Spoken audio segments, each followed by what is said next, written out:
Bonjour et bienvenue sur France 24 et Radio France Internationale pour un entretien avec le président du Rwanda, Paul Kagame. À mes côtés aujourd'hui, Alexandra Branjon de RFI. Monsieur le Président, bonjour. Monsieur le Président, vous avez salué un récent rapport d'un historien français comme étant, je cite, un pas important. Le rapport commandé par le président français Emmanuel Macron conclut que la France porte, je cite, une responsabilité lourde et accablante dans le génocide des Tutsis de 1994. Le président français devrait se rendre au Rwanda dans quelques jours. Est-ce un tournant dans vos relations? Sommes-nous au bord d'une totale normalisation des relations entre la France et le Rwanda? Pour commencer, comme nous l'avons déjà dit, je pense que c'est un grand pas en avant que nous saluons côté Rwanda et je pense qu'il en va de même pour beaucoup en France. Nous pouvons en effet établir les faits, faire ressortir la vérité par des personnes indépendantes, des commissions indépendantes, puisqu'il y a le rapport Duclerc qui est sorti, ainsi qu'une autre commission de notre côté, la commission Muse, qui a livré son rapport. Il y a donc une convergence sur les faits, les preuves de ce qui s'est passé. Je pense que la France et le Rwanda ont ainsi la possibilité, dès à présent, ont une bonne base sur laquelle nouer de bonnes relations, comme cela aurait dû être le cas. Et ensuite, pour ce qui est du reste, nous pouvons laisser cela derrière nous, ne pas l'oublier, mais pardonner et aller de l'avant de la meilleure façon. Je pense qu'effectivement, nous avançons très bien. Monsieur le Président, vous parlez d'avancée, de convergence de faits. Le rapport a conclu à la responsabilité accablante de la France, mais il n'a pas conclu à la complicité de la France. Êtes-vous d'accord avec cette conclusion? Je suis d'accord avec beaucoup de choses établies par les deux rapports. Un travail supplémentaire peut être réalisé, mais la chose la plus importante a été traitée. Lorsque vous parlez de la responsabilité accablante, ça, c'est un terme très connoté, très chargé. Ce n'est pas à moi de dire c'est ce qu'ils auraient dû dire ou les choses sont ainsi, mais je peux m'en accommoder et dire prenons acte de ce qui a été établi, c'est-à-dire cette responsabilité accablante. Vous dites que vous pouvez vous en accommoder, mais dans une interview de 2014, vous avez dit que la France n'était pas seulement complice, mais qu'elle avait participé de façon active au génocide. Qu'est-ce qui a changé depuis lors? Pour moi, eh bien, j'ai le droit d'avoir ma propre opinion. J'ai vécu cette situation, j'en faisais partie. Donc, j'ai dit ce que j'avais à dire. Je peux même croire ce que j'avais dit à l'époque, même maintenant, mais nous parlons de commissions indépendantes qui se sont penchées sur cette situation. Le fait qu'elle, comme vous le dites, ne se soit pas prononcée dans un sens ou dans un autre, c'est leur problème, pas le mien. Les États-Unis, les Nations Unies, la Belgique, ancien empire colonial, se sont tous formellement excusés de ce qu'ils ont fait ou pas fait en 1994. Ce n'est pas le cas de la France. Souhaitez-vous que la France s'excuse comme un geste de bonne volonté pour bâtir cette nouvelle relation que vous décrivez? Tout ce qui compte, c'est vraiment à la France de décider ce qui lui convient le mieux. La pire des choses, et je ne souhaiterais pas faire cela, c'est de demander à quiconque de présenter des excuses ou de faire ceci ou cela. Je m'en remets à eux de s'exprimer, que cela ressorte de façon honnête et franche.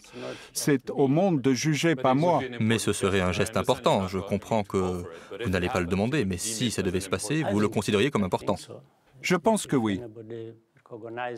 Dès lors que quelqu'un reconnaît qu'il y a un problème et agit en conséquence, c'est le meilleur résultat que je saluerai.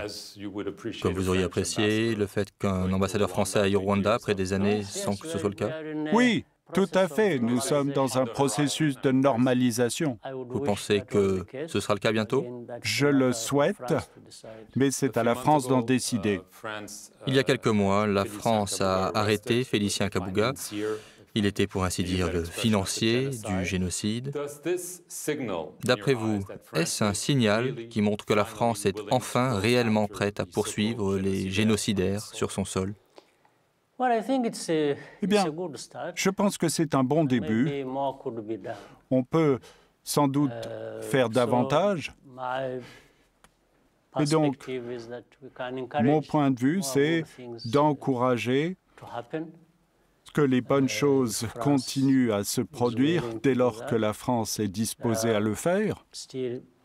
Il y a encore un certain nombre de génocidaires présumés qui sont en France, dont les procès n'ont pas été traités comme ils auraient dû l'être.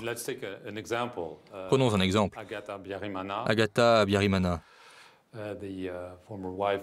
la veuve du président tué, a des ennuis judiciaires ici en France. Souhaiteriez-vous que la France l'expulse, l'extradie? Ce serait bien sûr un geste très symbolique. C'est une situation qui pèse sur les relations depuis des années. Oui, je pense que la situation peut encore s'améliorer avec Agatha ou d'autres individus. Ils sont nombreux ici. Mais elle serait importante, n'est-ce pas? Oui, elle en fait partie. Elle est sur la liste, sur la très longue liste. Elle est tout en haut. Donc, mais c'est la France qui prendra la décision. Je ne vais surtout pas prodiguer de conseils. Je peux simplement leur demander et que cela soit fait officiellement par les canaux officiels.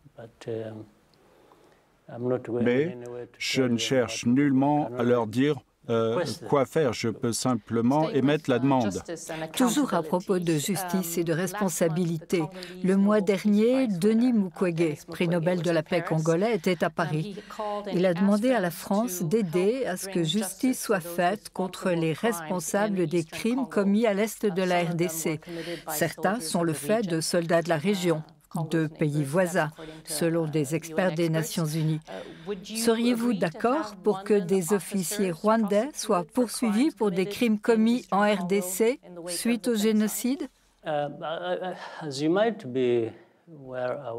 Comme vous le savez, peut-être le rapport du projet Mapping a été extrêmement controversé.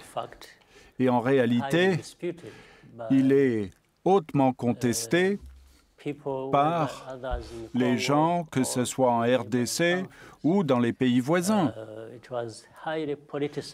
Il a été très politisé. Mukwege devient un symbole, un outil de ces forces que l'on n'aperçoit pas et il reçoit le prix Nobel et donc on lui dit quoi dire et j'ajouterai qu'il y a d'autres rapports qui sont sortis et qui contestent et qui disent tout à fait l'inverse. Le contraire, qu'il n'y a pas eu de crime dans la région? Mais il n'y a pas eu de crime. À l'est de la RDC? Non, absolument pas. Que ce soit par les personnes soit évoquées ou les pays cités. C'est, si vous voulez, la théorie du double génocide qui est à l'œuvre ici. Dans l'est de la RDC, la situation sécuritaire demeure très mauvaise. D'aucuns disent qu'elle continue à se détériorer.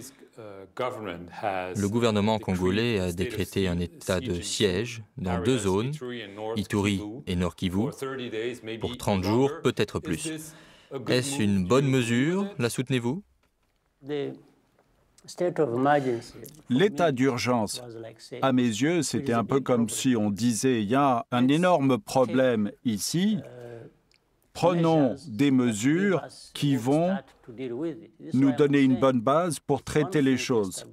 C'est pourquoi je dis c'est une chose que de mettre en place l'état d'urgence. Pour ma part, je le ferai, mais je suivrai cela aussi par des actions bien réfléchies et planifiées pour traiter les choses de façon concrète et de ne pas repasser sur les choses et d'avoir les mêmes problèmes au bout de 5 ans ou un problème encore plus grand. Mais il y a aussi les forces des Nations Unies et les Nations Unies qui sont venues de l'extérieur et qui sont là maintenant depuis 24 ans. Mais il y a toujours ces responsabilités du monde qui sont passées sous silence. Et personne ne dit « Mais qu'avez-vous fait là pendant 24 ans? Vous y êtes allé pour régler un problème, que s'est-il passé ?» C'est un échec? Je pense que c'est un énorme échec. C'est peu dire. Alors, à propos d'en faire plus, les relations entre votre pays et la RDC semblent s'être améliorées depuis l'élection du président Tshisekedi. Vous êtes d'accord pour renforcer la sécurité à la frontière entre les deux pays pour lutter contre les rebelles. Où en êtes-vous de ces discussions? Envisagez-vous des opérations militaires conjointes? Eh bien, les discussions sont en cours, mais la chose la plus importante ici, c'est que, au moins, il y a cette ambiance qui nous permet de dialoguer et qui faisait défaut auparavant. Et bien sûr, les gens qui travaillent ensemble trouvent une solution. Mais des opérations militaires conjointes sont envisageables. Oui, je pense que ce n'est pas à exclure. Mais ça dépend toujours de la situation au moment dit. Il faut que les deux parties discutent pour voir si ça peut marcher, quels sont les coûts d'une part, les bénéfices de l'autre et qu'une décision peut être prise. Il faut que les gens soient souples. Parce que, selon des experts des Nations Unies, des militaires rwandais seraient déjà en train d'intervenir en RDC. Oui, mais moi je souhaite qu'ils aillent encore plus loin en se posant la question, les Nations Unies, donc pourquoi le Rwanda devrait-il se rendre en RDC alors que ce sont eux les responsables de la situation? Cela signifie-t-il que vous reconnaissez qu'il y a des troupes rwandaises en RDC?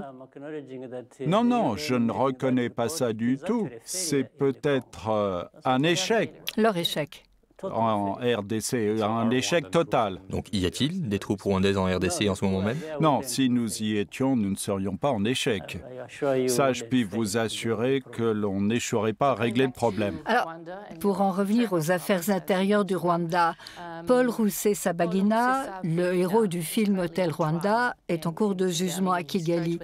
Il est sous le coup de 9 chefs d'accusation, dont terrorisme et soutien à un groupe armé.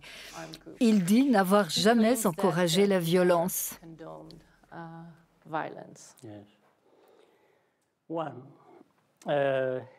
Tout d'abord, il n'est pas seul dans ce procès. Il y a une vingtaine de prévenus qui comparaissent avec lui, accusés d'avoir commis ces crimes contre les Rwandais. Ils comparaissent tous au tribunal et certains d'entre eux, quelques-uns, donnent des preuves accablantes contre lui. Donc, je ne vois pas pourquoi les gens font tout ce bruit. Il est devant le tribunal, il n'est pas caché quelque part, il est au tribunal, comme beaucoup d'autres. Vous dites, pourquoi tant de bruit autour de cette affaire? C'est peut-être à cause de son arrestation. Il dit avoir été piégé pour revenir au Rwanda. Qu'y a-t-il de mal à piéger un criminel lorsque vous le trouvez? Qu'est-ce que vous en faites? Vous le traduisez devant la justice, c'est acceptable, non? Les États-Unis, l'UE et d'autres ont exprimé leurs préoccupations au sujet de son procès. Sera-t-il équitable? Ils suspectent que ce ne sera pas le cas, en raison de la manière dont il a été piégé, et ils ne pensent pas qu'il aura droit à un procès équitable. J'imagine que cela vous préoccupe. Bien sûr, moi, j'en appelle à un procès équitable de mon côté. Donc, ce n'est pas le Royaume-Uni ou les États-Unis ou l'Union européenne. Non. Je souhaite voir un procès équitable aussi. Pourquoi le fait d'être équitable appartient à l'Europe, aux États-Unis ou à quelqu'un d'autre et pas à nous? Pourquoi? Oui, vous savez, c'est ainsi que les gens disent des choses insensées et finissent par être racistes. C'est comme si on disait la seule façon d'être juste en Afrique ou au Rwanda, c'est que ça soit surveillé par l'Europe, les États-Unis ou un autre pays. Non. Pas du tout. C'est peut-être parce que votre régime est accusé par des think tanks et des ONG de réduire les critiques au silence. Je vais vous donner un autre exemple. Le chanteur de gospel Kizito Mihigo, qui a critiqué votre régime, a été accusé d'incitation à la haine et est mort dans une cellule de police. Selon la version officielle, il s'est suicidé, mais ce n'est pas l'avis d'ONG des droits de l'homme. Les préoccupations seront là, mais moi, je n'ai pas ces préoccupations. Tout est réglé par les enquêtes et le tribunal. Vous accepteriez une enquête indépendante? Indépendant quoi? C'est-à-dire que l'on doit sans cesse avoir une enquête indépendante pour des choses qui sont produites ici à Paris, en France? Pour conclure, Monsieur le Président, vous êtes chef d'État depuis 21 ans. Les prochaines élections ont lieu dans 3 ans. Serez-vous candidat? Vous savez, surtout, je souhaite que Dieu continue à m'accorder la bonne santé, n'est-ce pas? Ça, c'est sur un plan personnel. Maintenant, pour ce qui est de la politique, les Rwandais vont décider. Et je peux aussi prendre une décision personnelle. Et si les Rwandais disent « non, nous souhaitons vous garder », ça c'est important, mais je peux dire, vous savez, je dois aller faire autre chose. Merci, Monsieur le Président, d'avoir accepté cette interview et merci à vous de nous avoir suivis sur France 24 et RFI.